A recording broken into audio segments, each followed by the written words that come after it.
इदानीं बुद्धपदकोश नवम भागस्य पोत्थक विमोचनकिच्चम् आरभिस्साम. Now we will begin with book release function of 9th fascicule of the Dictionary of Buddhist Technical Terms.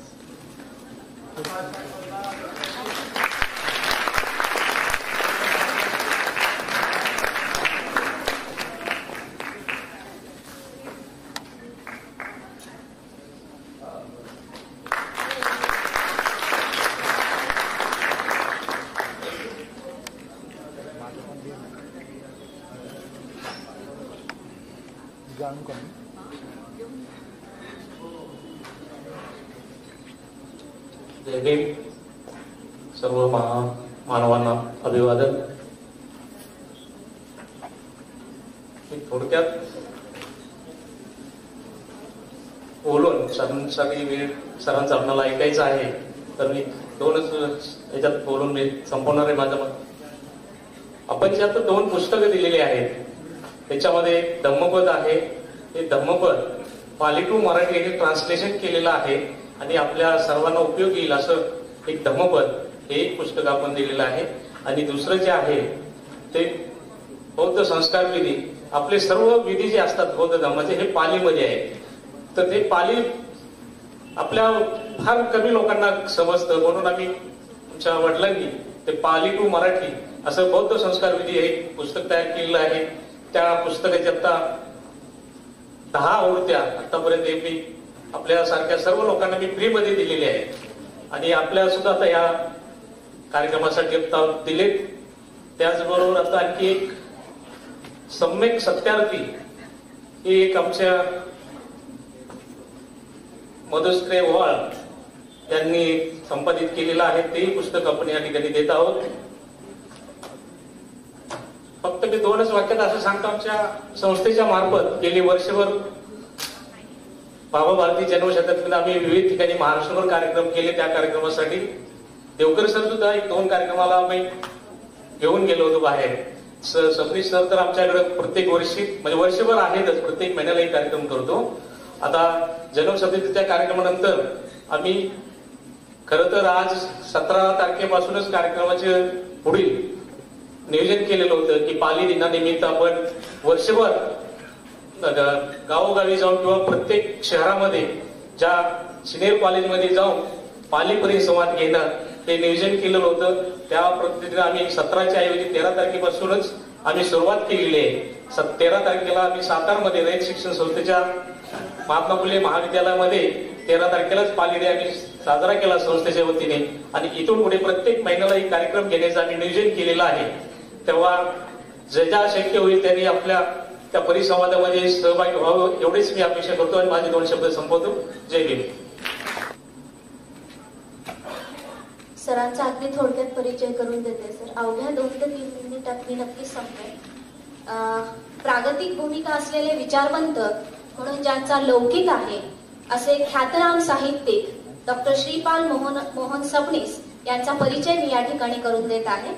Hyderabad state मधील निजामांच्या रजाकार सेनेशी 300 बंदुकांच्या हत्यारबंदी टोळीसह हडोळी तालुका निलंगा येथील स्वतःच्या गुर्जावरून लढणाऱ्या क्रांतीवीर मोहनराव पाटील यांच्या पोटी शेतकरी कुटुंबात सरांचा जन्म झालेला आहे. आज योगायोगाने मराठवाडा मुक्ती संग्राम दिन आहे आणि आज रोजी मराठवाड्यातील सर्व शूरवीरांनी मराठवाडा निजामांपासून मुक्त केला होता. त्यामुळे मराठवाडा मुक्ती संग्राम दिनाच्या तुम्हा सर्वांना शुभेच्छा. आणि आज मला भाग्य लाभलंय की मराठवाड्याच्या भूमिपुत्राचं मी या ठिकाणी परिचय करून देत आहे, कारण मी ही एक मराठवाड्यातलीच कन्या आहे. तर सरांचं शिक्षण MA PhD झालेलं आहे. सरांनी यापूर्वी जी सेवा दिलेली आहे ते उत्तर महाराष्ट्र विद्यापीठ जळगाव येथे त्यांनी तौलानिक भाषा विभागात विभाग प्रमुख म्हणून काम केले आहे. तसेच कला विद्याशाखेचे डीन म्हणून देखील त्यांनी काम केलेलं आहे. नंतर प्राचार्य पदावरून ते सेवानिवृत्त झालेले आहेत.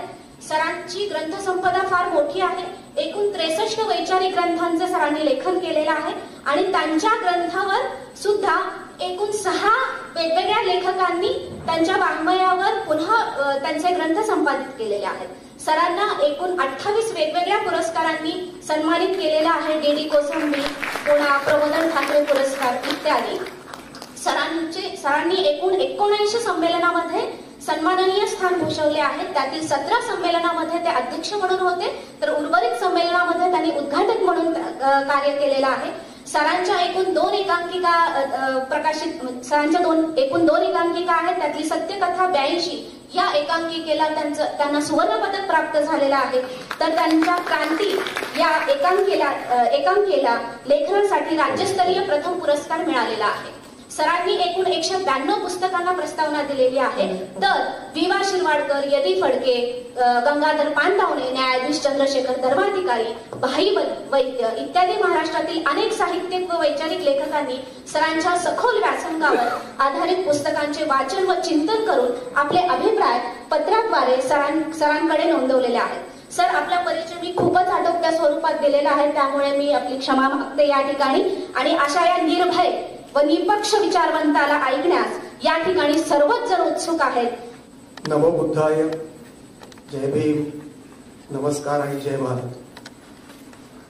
महाकारुणी गौतम बुद्ध, बाबासाहेब आंबेडकर आणि नागरिक धर्मपाल यांच्या स्मृतीला, कर्तृत्वाला मी विनम्र अभिवादन करतो. या पाली भाषा दिनाच्या निमित्तानं संपन्न होणाऱ्या या सोहळ्यामध्ये जे अध्यक्ष म्हणून आज उपस्थित आहेत ते आंतरराष्ट्रीय अभ्यासक, आंतरराष्ट्रीय वास्तवाचं, गुंतागुंतीचं सूक्ष्म अभ्यास करून ते सर्व लोकांसमोर अभिव्यक्त करणारे आमचे स्नेही डॉक्टर विजय खरे. या कार्यक्रमात उपस्थित आमचे मित्र महेंद्र भारती, ज्यांनी गेली वर्षभर आपल्या पाली मराठी भाषेच्या शब्दकोशकार वडिलांचं म्हणजे बाबा भारती यांच्या स्मृतीला उजाळा दिला. त्या निमित्तानं पाली भाषेचं सबंध जागरण सबंध महाराष्ट्राच्या नकाशात केलं ते आमचे स्नेही सन्माननीय महेंद्र भारती.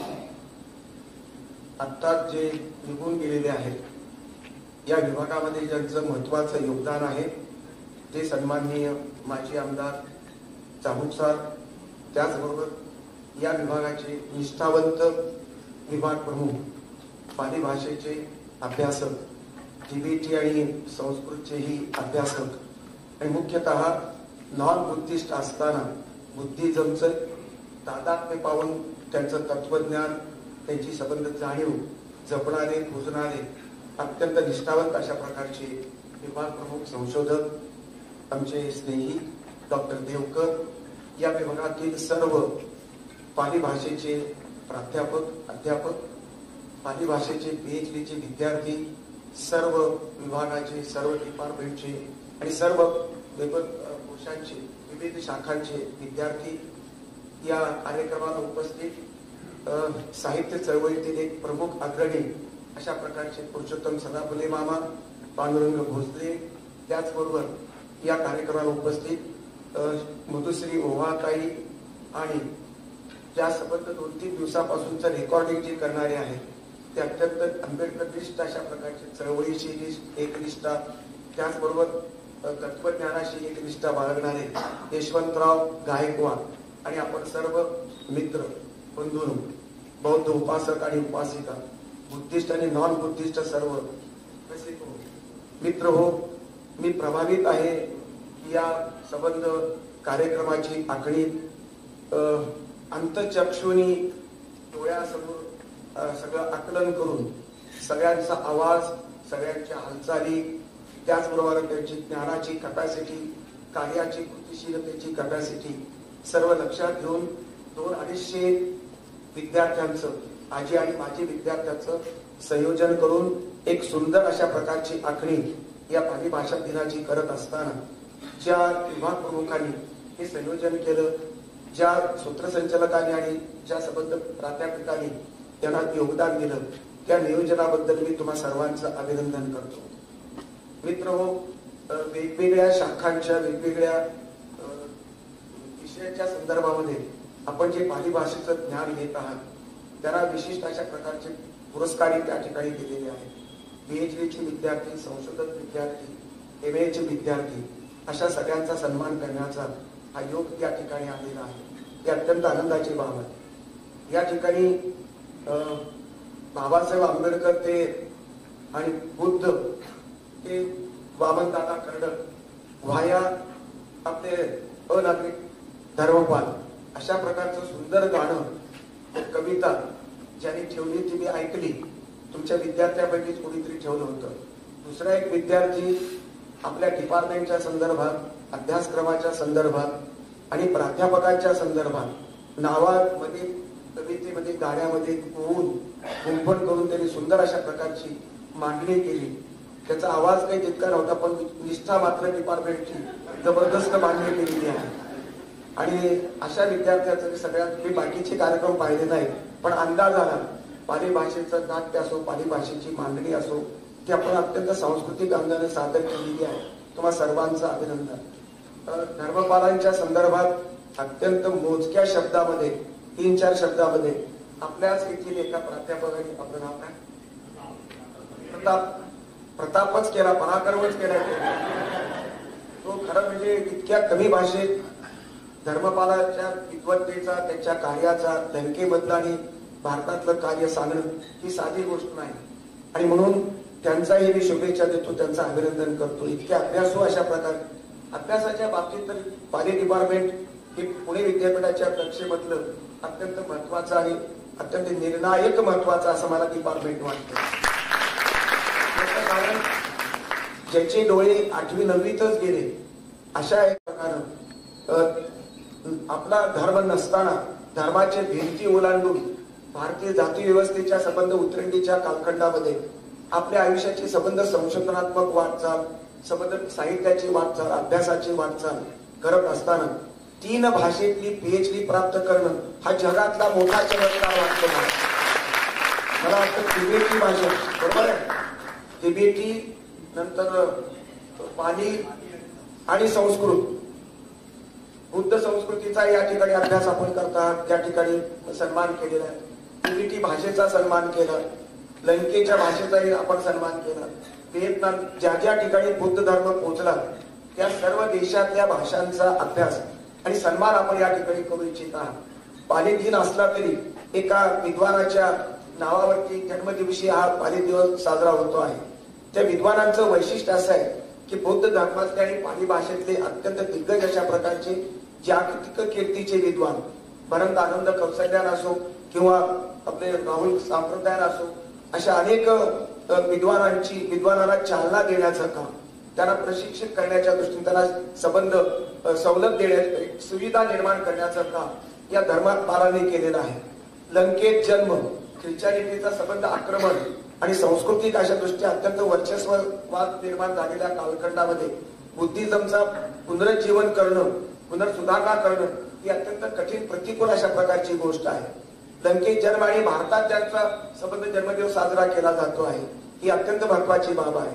याचं कारण पालीला दिलेलं, त्यांनी पुनरुज्जीवन केलेलं आणि संबंध ती बुद्धाची भाषा आहे, त्या भाषेतलं सामर्थ्य समजल्यानंतर, आकलन केल्यानंतर ख्रिश्चॅनिटीचा संबंध पगडा झुगारून देऊन मला वाटतं सुरुवातीला धर्मपालाचं नाव हे साधारणपणे ख्रिश्चन परंपरेतलं होतं आणि हे परंपरेचं नाव बाजूला ठेवून आपल्या धर्मपाल या संबंध नावाला न्याय देण्याची भूमिका सर्व अर्थानं, आता जो धर्मगयेचा जो संदर्भ आहे त्याची मुक्ती तेव्हापासूनची सुरुवात त्यांनी केलेली आहे.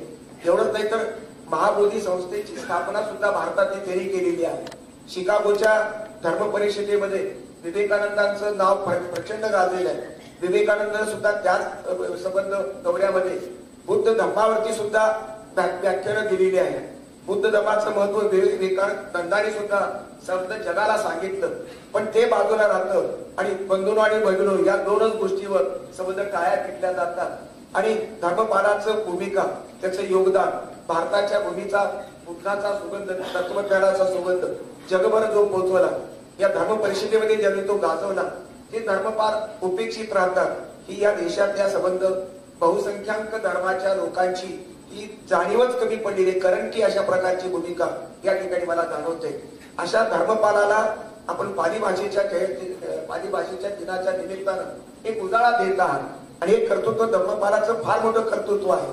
विद्वानांना उभं करणं हे आहेच, पण सामान्य माणसाच्या मनातला आत्मविश्वास जागवणं, संपत चाललेला क्षीण झालेला बौद्ध धर्म पुन्हा उजाळा देणं आणि त्या बौद्ध परंपरेतल्या श्रीमंत कोणा समृद्धीच्या कोणा उजागर करणं, पालेभाषेला चालना देणं, वाङ्मयाला चालना देणं, त्या बुद्ध चळवळीला चालना देणं हे अत्यंत ऐतिहासिक अशा प्रकारचं कार्य धर्मपालाने केलेलं आहे. किंबहुना मी असं म्हणेन की आता भाषण ऐकल्यानंतर आणि मला जेवढा अभ्यास आहे, बाबासाहेब आंबेडकर हे क्रांतिकारकच आहे, पण पूर्व बाबासाहेब आंबेडकर कोण याचं उत्तर आपल्या धर्मपालाच्या निमित्तानं मी देतो आहे. आणि मग धर्मपालाची भूमिका ही अत्यंत पूर्वची भूमिका आहे.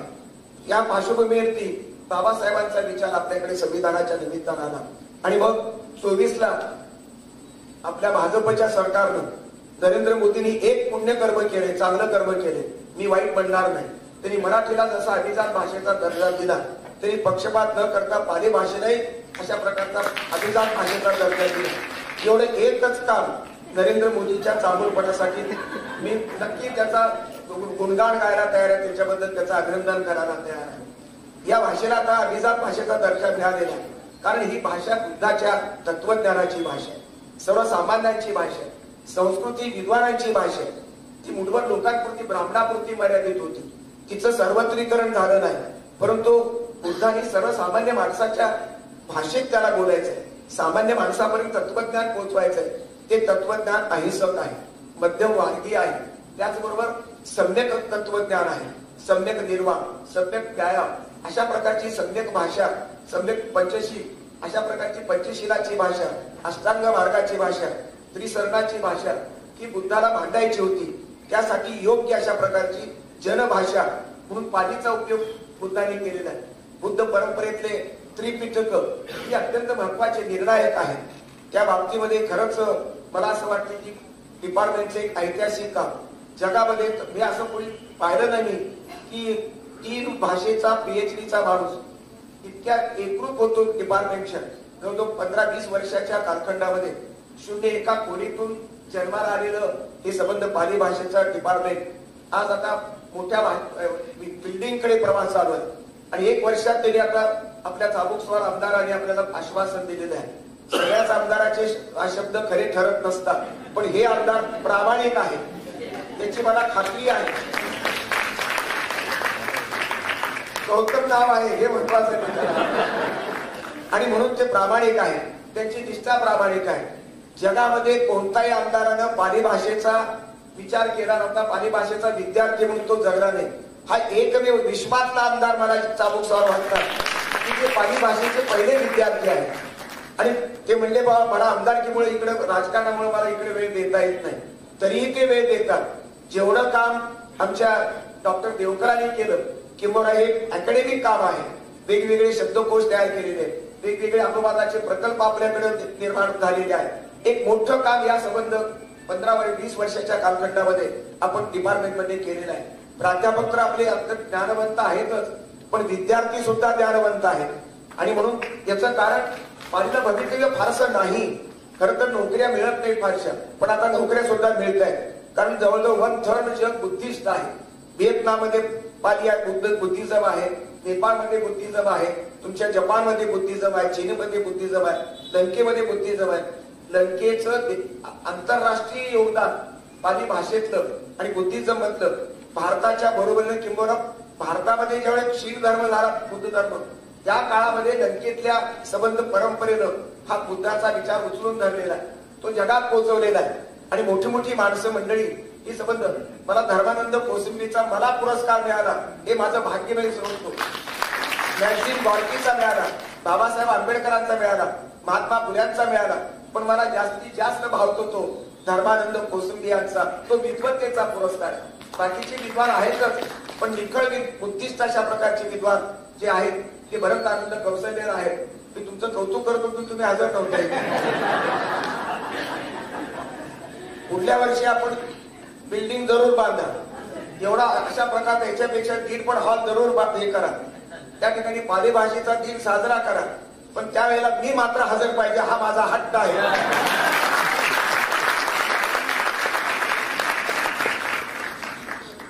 मित्र, त्रिपिटकाचा तुमचं विनय पिटक असो, सुत्त पिटक असो किंवा लघु पिटक असो, अशा पीठकांची जी भाषा आहे ती मला कळत नाही. खरं तर बौद्ध व्यवहारामध्ये अनेक वेळा मी आता पाठ झालेली म्हणून सगळ्याबरोबर, पण त्या वंदनेचा अर्थ मला कळत नाही. मी बऱ्याच वेळाला विचारलं तर ती वंदना अत्यंत महत्वाची आहे, अत्यंत सोपी आहे. खरं म्हणजे दुराचरण करणं योग्य नाही, अनाचार करणं योग्य नाही, प्राणी मात्राची हत्या करणं योग्य नाही, अशा प्रकारच्या अहिंसक चोरी न करण्याची, व्यभिचार न करण्याची, दारू न पिण्याच्या संदर्भातली अत्यंत शुद्ध आचरणाची ती संबंध वंदना आहे. बुद्धाची वंदना ही अत्यंत क्रांतिकारक अशा प्रकारचा भाव आहे. तिचं मराठीकरण झालंच पाहिजे, अनुवाद झाला पाहिजे. त्याचबरोबर ती मराठी वंदना मराठी जेवढी महत्वाची ठरेल तेवढं त्रिपिटक जे आहे त्याच्यातलं तत्वज्ञान, जे नियम आहेत, बुद्धिस्टासाठी मांडलेले नियम, इतरांसाठी मांडलेले नियम आणि संबंध उपासना पद्धती, ही जी त्रिपिटकातून मांडलेली आहे याचंही मराठीकरण होणं फार आवश्यक आहे. त्याशिवाय बुद्धाचा विचार सगळीकडे पोहोचणार नाही. करुणावादी बुद्ध, मानवतावादी बुद्ध, समतावादी बुद्ध हा बुद्ध अत्यंत निर्णायक महत्वाचा आहे. संविधानाच्या प्रकाशात भारतीय संस्कृतीला संबंध, हिंदू संस्कृतीला एक पर्यायी संस्कृती म्हणून संविधान संस्कृती हा महत्वाचा विचार आहे. ही संविधान संस्कृती विकसित करत असताना, कारण हिंदू संस्कृतीमध्ये बाकीच्या हिंदू लोकांना सुद्धा न्याय मिळणार नाहीये, हे हिंदू असून मी सांगतो आहे, याची मला पूर्ण खात्री आहे की न्याय देणारी ही संस्कृती नाही. व्यापक धर्म असेल तर मग सहिष्णू धर्म असेल तर मग तो धर्म म्हणून ठीक, पण संविधानाला सगळे धर्म सारखे आहे. बुद्धिझम हे सारखा आहे आणि हिंदुझम हे सारखा आहे, पण सर्व धर्मामध्ये श्रेष्ठ धर्म हा बुद्धिझमच आहे, कारण तो मानववादी, तो करुणावादी धर्म आहे. आणि म्हणून या धर्माचा विचार आणि प्रसार करण्याच्या दृष्टीनं ज्या ज्या महात्म्यांनी आतापर्यंत प्रयत्न केले ते अजून अपूर्ण आहे, ते जगभर पोहोचवायचे. भारताची भूमिका ही संविधानात्मक भूमिका आपण पार पाडत असताना त्याच्यातून विश्व बाजूला ठेवता येणार नाही. चीनलाही आपल्याला बुद्धिझम आहे, पण तो अजून संपलेला, तो युद्ध तिथे निर्माण झालंय. युद्धखोर प्रवृत्ती चीनमध्ये निर्माण झाली, रशियामध्ये निर्माण झाली. आता अमर व्हायचे तुमचे डोहाळे पुतीनला लागलेले आहेत की ते ट्रम्प तात्याला शांततेचा पुरस्कार पाहिजे नोबेलचा, हे सगळे. आणि मोदीलाही नोबेलचा असं मनातून इच्छा आहे. सगळ्या इच्छाबद्दल वाद म्हणणं नाही, पण सगळं जग शांततावादी राहील तर सहकार्य आणि एकमेकांचं सुख, एकमेकांचं दुःख एकमेकांना समजू शकेल. जे विकसित देश आहेत ते अविकसित देशाला मदत करू शकतात. ते केवळ कशाचं, बंधुतेच्या जोरावरती. आपल्या सहअस्तित्व आणि सहजीवन हे अर्थपूर्ण ठरण्यासाठी आपल्याला आंतरराष्ट्रीय पातळीवरती सद्भाव रुजवलाच पाहिजे. माणसा माणसातला सद्भावनेला आग लावणाऱ्या अनेक जागतिक घटना आणि भारतातल्या घटना घडत आहेत, आणि म्हणून या सर्व घातक गोष्टी आपण या ठिकाणी टाळल्या पाहिजेत. यासाठी बुद्धिझम पाहिजे. बुद्ध ईश्वर मानत नाही. हिंदू धर्म ईश्वर मानतो, मुस्लिम धर्म ईश्वर मानतो, ख्रिश्चन धर्म ईश्वर मानतो. पण ईश्वर मानणं त्याचा स्वातंत्र्य, आपल्या संविधानानं स्वातंत्र्य दिलं, पण ईश्वरवादी एक मानवतावाद आहे. ईश्वर वजा केला तर तिथला माणूस केंद्रित अशा प्रकारचा तो धर्म आहे, पण तो सहिष्णू धर्म असावा, तो खरा धर्म असावा. त्यातल्या सद्भावना आणि मानवी मूल्यांच्या धर्मावर आधारलेला तो मानवता धर्म किती जर असेल तर आपल्या बुद्धिझमला काही वेगळं वाटत नाही. जैनिझम आहे, जगा आणि जगू द्या, यावरती जैन धर्म उभा आहे. त्यामुळे महावीर आणि बुद्धाची बेरीज आपल्याला करावीच लागेल. त्याचबरोबर हिंदू धर्मातल्या चांगुलपणाची बेरीज करणं मला महत्वाचं वाटतं. सगळा धर्म वाईट नसतो, आक्रमक धर्मच नसतो, तो अधर्म होतो. आणि म्हणून शुद्ध धर्माची मूल्यात्मकता ज्या ज्या धर्मात आहे, ज्या इस्लाममध्ये आहे, इस्लाम म्हणजे शांतता, इस्लाम म्हणजे मानवता, इस्लाम म्हणजे समता. लहान मुली जर आरवांच्या जन्माला आल्यानंतर मातीमध्ये पुरण्याची पद्धत मोहम्मद पैगंबरांनी बंद केली. हा इस्लाम मला चांगला वाटतो. रमजान महिन्यातली संबंध करुणेची भूमिका, बुद्धाला समांतर आणि संवादी भूमिका इस्लाममध्ये आहे. भले बाबासाहेबांनी इस्लामच्या बद्दलची अत्यंत तक्रार केलेली आहे, त्याची टीका सुद्धा केलेली आहे. ते मला जे टाकाऊ आहे, जो उत्कीर्ण आहे, तो हिंदू धर्मातला टाकला पाहिजे. वर्णव्यवस्था देशी आहे म्हणून देशी सगळं तत्वज्ञान बरोबर मानण्याचं कारण नाही. आणि म्हणून संबंध धर्मातला चांगुलपणाची बेरीज करून मग बुद्ध धर्म जर आपण मी बुद्धिस्ट नाही, पण मी बुद्ध धर्माची दीक्षा न घेत असतो तर बुद्धिस्ट आहे, कारण मी व्यभिचार करत नाही, कुठे चोरी करत नाही, कुठलं खोटं बोलत नाही. या अर्थाने मी बुद्धिस्टच आहे. मी बुद्धीप्रमाणे वाटी जगतो, मी सदाचाराने जगतो. अशा या बुद्ध धर्माला उजाळा देण्याचं आणि बुद्धिझम आणि पाली हे वेगळं करू शकत नाही. पालीमध्ये जैनांनी सुद्धा वाङ्मय लिहिलेलं आहे. पण मुख्य ओळख बुद्धाची जगातली ओळख ही बुद्धिझमच्या संदर्भातली आहे.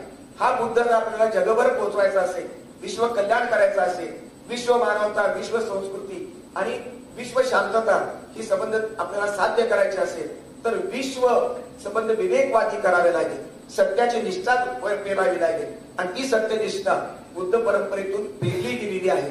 बुद्ध परंपरेतून शांततेचा प्रचार आणि प्रसार करण्यात आलाय. त्या धर्मपालांनी ही संबंधाची भूमिका बजावली. त्या परंपरेचा वारसा आज डॉक्टर देवकर आपल्यापर्यंत आणून पोहोचवत आहे. हे अत्यंत दुर्मिळ अशा प्रकारचं काम आहे. खरं म्हणजे नॉन बुद्धिस्ट असताना बुद्धिस्ट परंपरेला, बुद्धिस्ट भाषेला आपलंसं करणं, एकात्म करणं यामध्ये खूप मोठ्या अडचणी आहेत. आणि म्हणून पाटील मॅडम सह जे कोणी नॉन बुद्धिस्ट या डिपार्टमेंटला काम करतात, जे विद्यार्थी नॉन बुद्धिस्ट आहेत, ते बुद्धिस्ट परंपरेतला तत्वज्ञान आणि भाषा शिकतात, त्यांचंही निश्चित मी अधिक अभिनंदन करेन की हे फार कठीण आहे. स्वतःच्या डोक्यामध्ये जळमट काढणं, बाजूला ठेवणं हे कठीण असतं. आणि बुद्धिझम सुद्धा तेवढाच उदारमत्वादी सहिष्णू आहे. आणि मग दोन्ही बाजूनं ही उदारतेची परंपरा समन्वयामध्ये सामील होते आहे.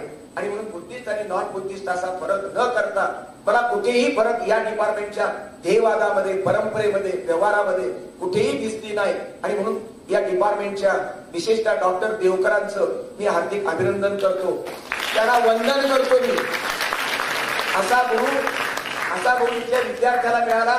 मी खरं म्हणजे पुढे बसून त्यांचं व्याख्यान ऐकणं, त्यांची निष्ठा जोपासणं, त्यांच्या संबंध कर्तव्य समर्पण समजून घेण्याची गरज मला आहे. आणि म्हणून आज तुमचा विद्यार्थी होण्याचं मला भाग्य नाही, पण देवकरांचा मित्र होण्याचं मला भाग्य मिळालं. याबद्दल मी त्यांचं अभिनंदन करतो. डॉक्टर साहेबांनी जो आश्वासन दिलं ते आता सत्तेमध्ये नाही, त्यामुळे पूर्ण करतील असं मला वाटत नाही. हे सरकार सुद्धा त्यांना 13 कोटी आणले म्हणजे आता नक्की होईल असं मला वाटतं. कारण विद्यापीठ आणि सरकार हे वेगवेगळं आहे, असलं स्वायत्त असलं तरी सुद्धा त्यांना काही मर्यादा आहे. तरी त्यांना कमी जास्तीला विजय खरे आमच्या मदतीला नक्की आहे, ते करून घेतील असं मला वाटतं.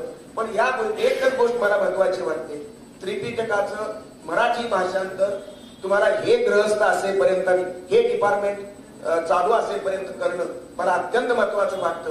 तो संबंध मानवतेचं कल्याण त्याच्यामध्ये जपतो. बुद्ध धर्माचा विजय आहेच, पण सगळ्या बुद्धिवादी धर्मांचा, सगळ्या बुद्धिवादी मानवतेचा, सगळ्या महापुरुष, सगळ्या महामातांचा, सगळ्या संतांचा विजय त्यामध्ये आहे. यासाठी मी आपल्या सर्वांना शुभेच्छा देतो आणि माझं भाषण संपवतो. जय हिंद.